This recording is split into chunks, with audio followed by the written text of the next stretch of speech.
Hi, this is Greg Kilstrom. Welcome to the Agile World podcast, where we discuss customer experience, employee experience, and transformation in an agile age. The Agile World podcast is brought to you by TechSystems, an industry leader in full-stack technology services, talent services, and real-world application. For more information, go to techsystems.com. To read more about the topics discussed on this show, you can go to my website at theagile.world and read my latest articles or get a copy of my latest book, The Center of Experience, a blueprint for creating an experience-led organization, now available on Amazon and other retailers. My name is Greg Kilstrom, and I'm the CEO and co-founder of CareerGig and host of the Agile World podcast. Today we're going to talk about how to create a personal brand that is agile, memorable, and meaningful in a world gone mostly virtual. To help me discuss this topic, I'd like to welcome Jennifer Sherman, founder and chief strategist at the Influencer Collective. First, why don't you tell me a little bit about the Influencer Collective and what you do there? Sure. So thank you so much for having me, Greg. It's great to connect again. And the Influencer Collective, we are a podcast production and digital asset strategy firm. So we really specialize in building thought leaders through the medium of podcasting and using strategic marketing to amplify that content. Great. Well, let's start by talking about the importance of personal brands. Why don't you first start by explaining how you define personal branding? Sure. So, kind of growing up in, I guess, the digital transformation world, it's important now than ever with the access to social media that we have at our fingertips from even when you're in high school to really make sure that your digital footprint is how you would want to express yourself. Because with the internet, it's on there forever, right? So personal branding is really defines who you are and goes back to your mission as a human being and how you market yourself and define yourself and put yourself in the online and offline marketplace. So how do you recommend, I know this is kind of a big question, but how do you recommend that someone does go about defining their personal brand? Like what are the kinds of things that they should look at or look for? Sure. So I think it starts with yourself. I think it starts with defining what your mission is. I know that, we have our business. Everyone likes to kind of take personal and business life and separate them. I don't. I think that is everything kind of merges together. And it's like, what is your purpose and mission in life? And what do you want to put out into the world? For example, part of my mission is, empowering the next generation of our workforce, right? And so a lot of the things that I put out there and do goes back to empowering the next generation. So I think it's defining, what your legacy is, and then leveraging the resources and platforms and connections in order to amplify that. So is personal branding only for entrepreneurs, authors, speakers, or, can it help anyone? And if so, could you give an example maybe of how it could? Sure. And that's a great question, Greg, because I think the personal brand differs depending on if you're an entrepreneur or if you are in-house as an account executive at at a big company. The biggest thing about your personal brand is that maybe the strategy is different depending on your position. Having said that, I believe that your personal brand should go beyond what your current role is in that moment of time. So, if you do work for a company, you might not be able to do the same exact things or have restrictions if you were an entrepreneur. But if that company, if you might not be there forever. So what are you outside of that company? It's kind of that whole idea of a resume. It's resumes, the one page of resume in my mind doesn't say that much, right? It's what you're doing and your conversations with people. So I think your strategy may differ as to what position you're in at that time, but it's still so important to have a personal brand, no matter if you're an author, an athlete, just starting off in your career. I think it's important whoever you are. Yeah, and so that brings me to in my own career, I'm still figuring out who I am day to day, I would say, but to a degree, I've figured out, some of the some of the themes and things that I like to focus on. But how would you recommend somebody, let's say a young professional that they may not know what their life's work is going to be, or they most likely don't. But like, how do you get them to start thinking along that path? I mean, nobody can read the future, but how do you get them to think along those lines? Because I think what you're saying is really important. It may be hard for that account exec in a marketing agency that just started out to really see what their life goal is going to be. Of course. And frankly, I mean, just graduating college when I was, in college and I had internships, since I was in high school, I thought I wanted to be in retail real estate for a second. And then I pivoted to two different PR agencies, boutique PR agencies. And I knew that, and I was taught and ingrained to always have a mentor and to always like have a mentor in order to kind of give you that advice of how you can create the path of defining yourself. Now, we're always changing, right? I mean, life is not linear, but I think I did see some of the young professionals when I was starting off kind of just being complacent and just kind of and cutting to work at 9, leaving at 5 and going home, where I always think it's really important to have a mentor or someone who you look up to who can say, okay, actually, instead of going home at 5, why don't you go and network, right? Or why don't you go and make these connections? So I always want to give young professionals the advice to open doors to themselves, because if you don't ask for advice or anything, then you're not going to get those words of wisdom so you can continue to grow yourself, and don't be complacent.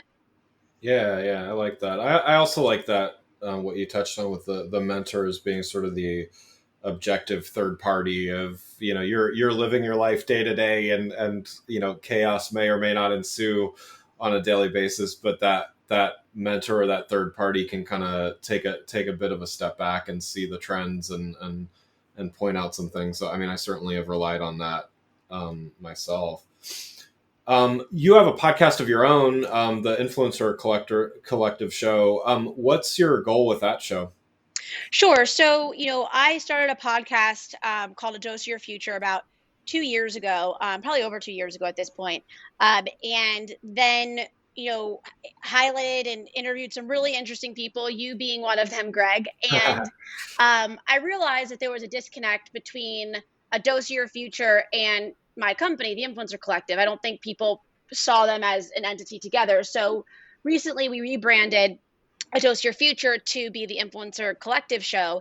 And our goal with the show is to, I've originally really have just interviewed people one to one, but our goal is to create an influencer network and using the Influencer Collective show as a way to do that. So we're rolling out a series of roundtables that are going to be published as a podcast around really interesting topics, or topics that we focus on as a company: food innovation, cybersecurity, social impact, empowering the youth. So we're trying to connect and bring together recognized experts to problem solve and come up with solutions to help the better good and our economy. So it's pivoting the format a little bit, but ideally we're really trying to build a collective of recognized experts in these different verticals and using podcasts as a medium to do so. That's great. Yeah, no, sounds great. And I definitely enjoyed being on your show before, but looking forward to hearing some of the new ones, and seeing, because they're video as well, right? Yes. So let's shift gears a little bit and talk about entrepreneurship. That's certainly something else that you can speak to. So, what inspired you to start the Influencer Collective, and what was the need that you saw that you wanted to address? Sure. So I had this fire in my belly, and I needed to tap into it. I could continue on the route of like going up the food chain at an agency, or I could do this myself. And I saw a need, particularly in the DC marketplace, for more digital. I know that there is digital here, but I kind of have a different perspective on it, and thought to myself, you know what? Why don't we just start a digital evolve as new digital mediums and channels are come out. For example, we focused on kind of the producing Facebook live shows, and still face live streaming is great, but now you have podcasting. So kind of always embracing the next generation of digital marketing trends, right? And I think having that, we're really in this situation where we're just going to continue to pivot and transform based on the marketplace. And that's something that I saw as a need in the DC market, since we needed something fresh, something different, something to also bring together all these amazing people in our city, whether that's from a Gen Zer to a baby boomer. So that's what we kind of sought out to create. But it's kind of cool after 3 years seeing all of that starting to come together. It really does take time to build a business, even though you want things to happen overnight. Yeah, no, that's and I guess just wondering about that. The I'll just use the term agility. Your ability to kind of follow the market and stay one step ahead in many cases. Do you think that the traditional agency model, like larger companies, all that, do you think that they're failing clients by not being able to be as agile as you can as a it sounds like you're kind of nimble by design. I mean, do you see a failing there in the traditional structure? I wouldn't say it a fail, because here's the thing. Like, I don't like to, speak negatively about other agencies or industries or what have you with their processes.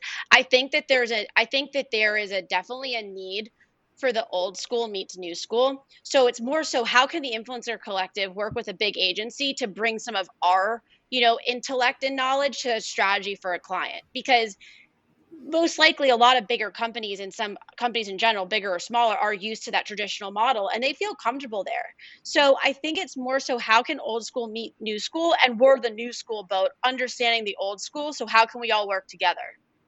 Yeah, I like that. I like that. Yeah, that makes sense. How have you seen your role or your company's role change due to recent events, like due to COVID-19, and what do you see as your role as people navigate the months ahead? Yeah, another great question, Greg. I think here's the thing with the timing of right now. I mean, it, going back to your comment about being nimble, I I was thinking, like, would I rather be working at a company right now, or I'd rather have my own company? There's no complete right answer, but I will can say is having my own company is I can determine and navigate the fate of my company. So, it has business been slower in regards to business development? Of course, as it should be. We're navigating a, nationwide pandemic, or excuse me, global wide pandemic. People are just trying to get to tomorrow to figure out the next step. So we're more so being here as a we already worked in a digital environment. So I've always worked, pretty much virtually. So that wasn't a huge difference for me, as I like to call myself a digital nomad. But we also are really just trying to strengthen our relationships with our current clients and be a resource for other companies and thought leaders and entrepreneurs in the community. And we're focusing on building relationships right now. I mean, I think that we all need to not be sensitive, but also just be able to put ourselves in each other's shoes of where everyone's coming from, and really strengthening those relationships, and supporting the community as much as we can. Yeah, no, that's great. Well, one last question before we wrap up.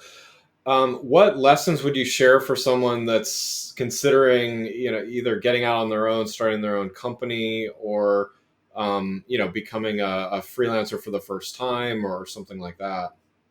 Sure. And so this is the other part, is like, I'm such an optimist. So I'm looking at, what's going on right now as how can, like, I like to look at the positives around it. So, of course, unemployment is very high, but how can you, well, what is that dream that you've always had to build? Build it. So I will always say, when anyone's like looking in between opportunities or wanting to leave a company, I always am like, you should become an entrepreneur. So Mhm. I'm always like, you should become an entrepreneur. But having said that, that doesn't mean that you have to quit your day job. You can always moonlight on the side and build it while you're still working. I always think, to mitigate risk, if you're not comfortable just leaving and starting your company and leaving stuff behind and not having multiple streams of revenue, that's not what I recommend. I recommend if you want to do something, do it, but also be smart about how you do it, so you set yourself up for success as much as you can and not failure. So maybe that is being part-time at your job and using the other time, but there's creative ways to become an entrepreneur with just not leaving your day job and taking that big leap, especially during times like this where there is such uncertainty. Yeah, I like that.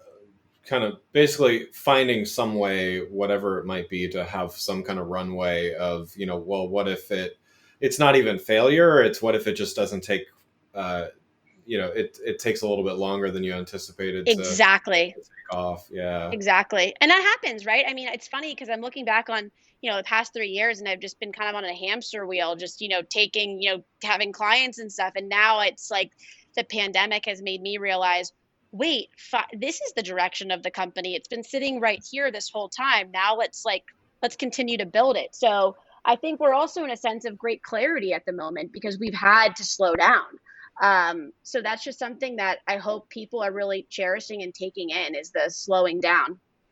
Yeah, no, that's great. Yeah, I mean, there's so many negative stories and so much, negative going on in general. Like I've said this to many others, is like, if there's something positive we can take out of this, let's do it. And I think, what you're saying makes a lot of sense, is if you can step back, if you can get perspective on things, then, let's make something positive out of what would otherwise be a, just wholly negative situation. So, oh, that's great.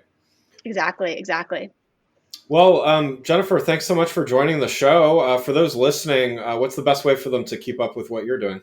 Sure. So they can either go to influencercollectivedc.com. You can follow us on the Influencer DC on Twitter and Instagram. And also feel free to subscribe to the Influencer Collective show on iTunes and Spotify. Wonderful. Well, again, I'd like to thank Jennifer Sherman, founder and chief strategist at the Influencer Collective, for joining the show.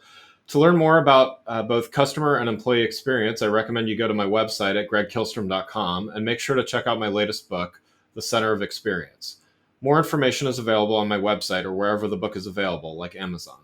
Thanks for listening to the Agile World with Greg Killstrom. See you next week.